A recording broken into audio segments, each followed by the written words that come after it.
10 दिवसीय प्रवचन माला में आज के 3 बिंदु 3 बातों के रूप में हैं। पहली बात, प्रकृति। दूसरी बात, विकृति। और तीसरी बात, संस्कृति। इन तीनों को समझना है। ये 3 शब्द, प्रकृति, विकृति और संस्कृति, आपसे परिचित हैं। शब्द आपसे परिचित हैं। शब्दों की तासीर आपको आज समझनी है। शब्द प्रत्यय के साथ साथ अर्थ प्रत्यय होना भी जरूरी है, और अर्थ प्रत्यय के साथ फिर ज्ञान प्रत्यय अथवा कहें कि भाव प्रत्यय होना भी जरूरी है। शब्द प्रकृति कहा। अब प्रकृति का अर्थ क्या है? जब अर्थ आप समझोगे तो वो अर्थ प्रत्यय होगा,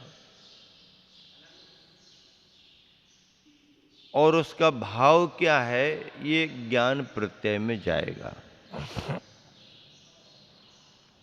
कोई भी शब्द किसी के सामने रखा जाता है, शब्द सुना जाता है, तो प्रथमतः शब्द पर ही ध्यान जाता है। उस शब्द से जो हम आगे बढ़ते हैं फिर उसका अर्थ ख्याल में आता है, और अर्थ ख्याल में आते ही फिर ये भाव पकड़ना पड़ता है कि ये शब्द क्यों बोला गया, किसके लिए बोला गया, इसके बोलने का अभिप्राय क्या है। ये ज्ञान प्रत्यय की बात है। प्रकृति शब्द आपके सामने रखा, प्रकृति से आपने क्या समझा? प्रकृति से आपने प्रथमतः हरियाली, हरा भरापन, वृक्ष वनस्पति, आबो हवा, ये आपके ख्याल में आया। इसे हम प्रकृति मानते हैं। जो नैसर्गिक होता है, जो नेचुरल होता है, उसे हम प्रकृति मानते हैं। मौसम परिवर्तन होते हैं, प्रकृति में परिवर्तन होता जाता है। बारिश पानी का समय हो, सारी धरती हरी भरी दिखाई देती है। ग्रीष्म काल का समय आ जाए, हरियाली सूखने लगती है। वर्षा काल आता है, बारिश आती है। भारत एक ऐसा देश है जिसमें 3 ऋतुएं और उसके साथ साथ उसकी सहयोगी ऋतुएं, इस तरह से 6 ऋतुएं पाई जाती हैं। वर्षा, शीत और ग्रीष्म ऋतु, ये 3 है 2-2 महीने की, और इसी के साथ 2-2 महीना और जुड़े रहते हैं, जिसे शिशिर, हेमंत और वसंत कहते हैं। शिशिर, हेमंत और वसंत कहते हैं। इन 6 ऋतुओं में भारत का प्रकृति परिवर्तन का क्रम चलता रहता है। इस प्रकृति में आपको सबसे बड़ी बात यह समझनी है कि केवल पर्यावरण संबंधी प्रकृति की ही बात ना करें, हम मानवीय प्रकृति की भी बात करें। पर्यावरण की प्रकृति से पर्यावरण विशुद्ध होता है। पर्यावरण का संरक्षण ना किया जाए, प्रकृति के विरुद्ध काम किया जाए, वनस्पतियों को उजाड़ा जाए, जंगलों को समाप्त किया जाए, नदियों के जल के प्रवाह को प्रदूषित किया जाए, नदियों के तालाबों के जल को प्रदूषित किया जाए, जमीन का उत्खनन बहुत प्रचुर मात्रा में किया जाए, जानवरों में पशु पक्षियों का संरक्षण न किया जाए, मनुष्यों का संरक्षण न किया जाए, तो प्रकृति अपने आप विरुद्ध होने लगती है। प्रकृति अपने आप विरुद्ध होने लगती है। इसलिए प्रकृति को संभालना जरूरी है, प्रकृति को संवारना जरूरी है। जिस देश का पर्यावरण ठीक होता है, मतलब जल और वायु ठीक होती है, जल भी ठीक होता है और वायु भी ठीक हो,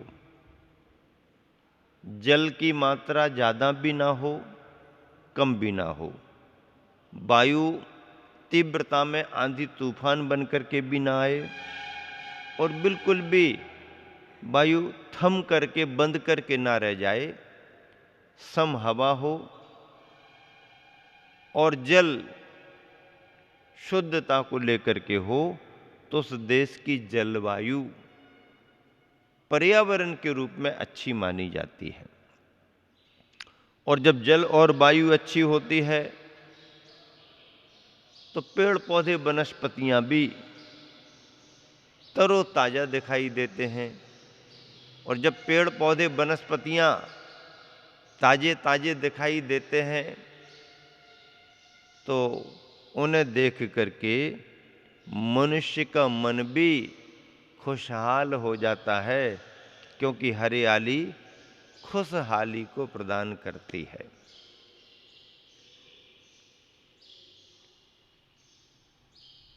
मनुष्य की प्रकृति को समझने के लिए मनुष्य के स्वभाव की चर्चा होती है। किसकी चर्चा होती है? मनुष्य के स्वभाव की चर्चा होती है। और मनुष्य अपने स्वभाव में कम रहता है, विभाव में ज्यादा रहता है। अब देखना, विचार करना, मनुष्य अपने स्वभाव में कम रहता है, विभाव में ज्यादा रहता है। क्योंकि हर व्यक्ति संसार में ऐसा पाया जाता है जो अपने बारे में कम सोचता है, दूसरे के बारे में ज्यादा सोचता है। अपने बारे में कम सोचेगा, दूसरे के बारे में ज्यादा सोचेगा। वो क्या कर रहा है, ऐसा क्यों कर रहा है, वो ऐसे ही क्यों करता रहता है, वो तो ऐसा बोल रहा था, वो तो यहाँ की वहाँ करता रहता है। मतलब उसके ख्याल में वो है, क्या है, वो है, वो क्या कर रहा, वो क्या कर रहा, वो क्या कर रहा। अरे वो क्या कर रहा वो जाने, तुम क्या कर रहे हो कौन जानेगा। तो हम उसके बारे में विचार करते हैं और वो हमारे बारे में विचार करता है। अंततः दोनों को घाटा लगता रहता है, फायदे में दोनों नहीं रहते। क्यों? फायदे में तो व्यक्ति तब होगा जब व्यक्ति खुद स्वयं अपने बारे में विचार करे, अपने बारे में विचार करे, अपने कर्तव्य के बारे में विचार करे, क्या करना है क्या नहीं करना है इसके बारे में विचार करे। व्यक्ति यदि दूसरों के संदर्भ में ही विचार करता रहे तो पर चिंतन में उसका समय जाएगा। और दूसरे का चिंतन, दूसरे का विचार करना अपने धर्म ध्यान में बाधा है। हालांकि दूसरे पर विचार करना भी अच्छा है, पर तुम्हारे अंदर करुणा भावना हो तो, मोह भावना नहीं। मोह में व्यक्ति किसी का भी विचार करे उसको घाटा ही लगेगा। करुणा भावना में, धर्म की भावना में व्यक्ति यदि दूसरे का चिंतन भी कर ले, विचार भी कर ले, तो भी धर्म ध्यान होने के कारण उसको घाटा नहीं है बल्कि लाभ ही है। लेकिन जब तक उपादान में तुम्हारा कर्म जोर ना मारे, तब तक कोई कुछ बिगाड़ सुधार नहीं कर सकता। तो प्रकृति को समझने के लिए व्यक्ति अपने परिणाम में रहता है तो वो प्रकृति है, और अपने परिणाम से बाहर जाता है तो विकृति है, विकार है, जिसे विभाव कहा गया। क्या कहा गया? विभाव कहा गया। विभाव हमारा धर्म नहीं है, हमारा धर्म तो स्वभाव है। क्रोध हमारा धर्म नहीं, कसाय हमारा धर्म नहीं, क्लेश हमारा धर्म नहीं। हमारा धर्म क्या है? शांति। हमारा धर्म है शमन भाव, समता भाव, राग द्वेष से बचना हमारा धर्म है। ये हमारा आत्म धर्म है। ऐसे आत्म धर्म को प्रकृति कहा गया। मनुष्य की प्रकृति स्वभाव समता भाव की है, लेकिन इस प्रकृति को कोई यदि ना संभाल पाए तो विकृति में चला जाता है। जैसे दूध बहुत अच्छा है, मधुर है, पौष्टिक है, ताजा ताजा अभी आपको मिला हुआ है। दूध बहुत अच्छा है, गुणकारी है, लेकिन आप संभाल करके रखो तो अच्छा है, और संभाल करके आपने नहीं रखा तो मौसम के प्रभाव से दूध विकृत हो जाता है। और जब दूध में विकार आता है, विकृत होता है, तो फट जाता है।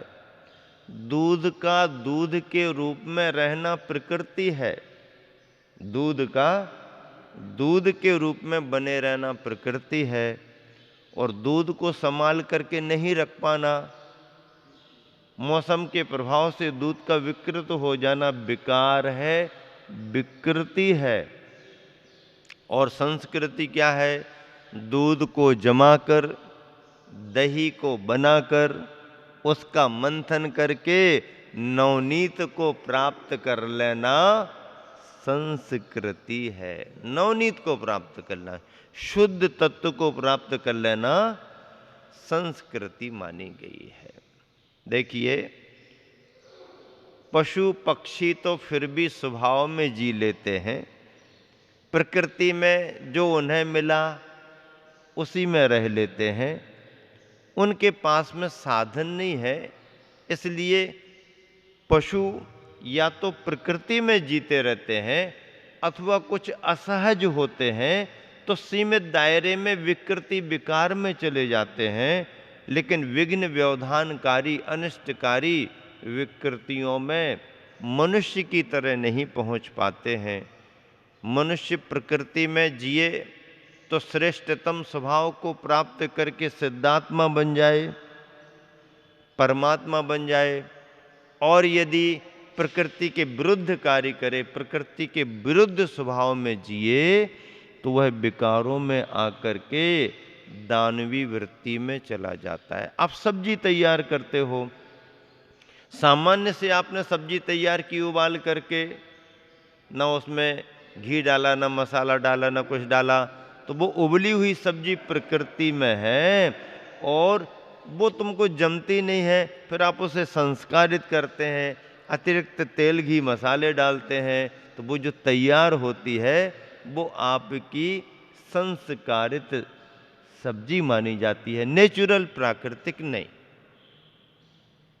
इस तरह प्रकृति के संदर्भ में समझने के लिए आपको नेचुरल रहना प्रकृति है, और अपने स्वभाव से बाहर आना स्वभाव से हट जाना विकार, विकृति मानी गई है।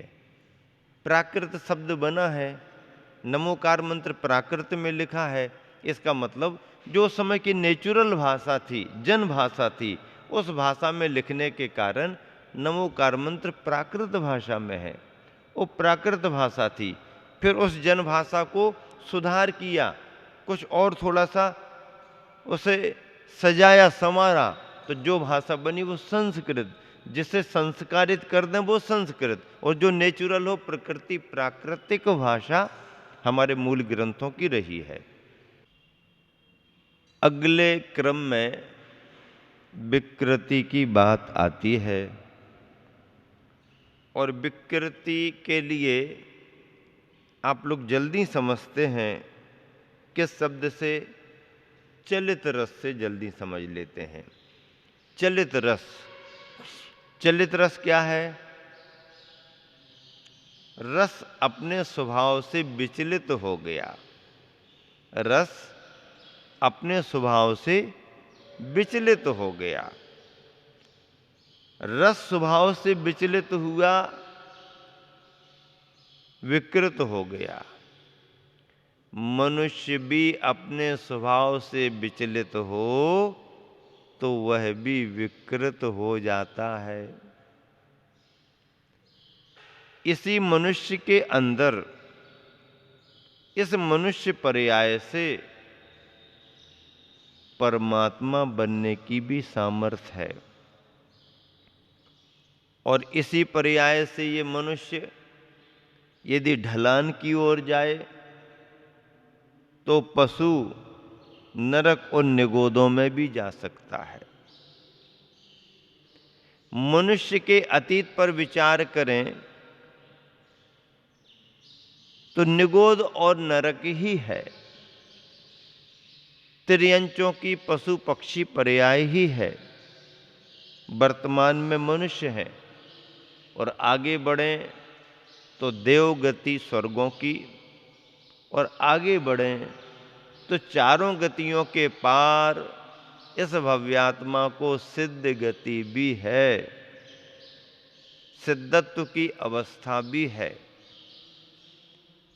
मनुष्य पर्याय बीच का पड़ाव है।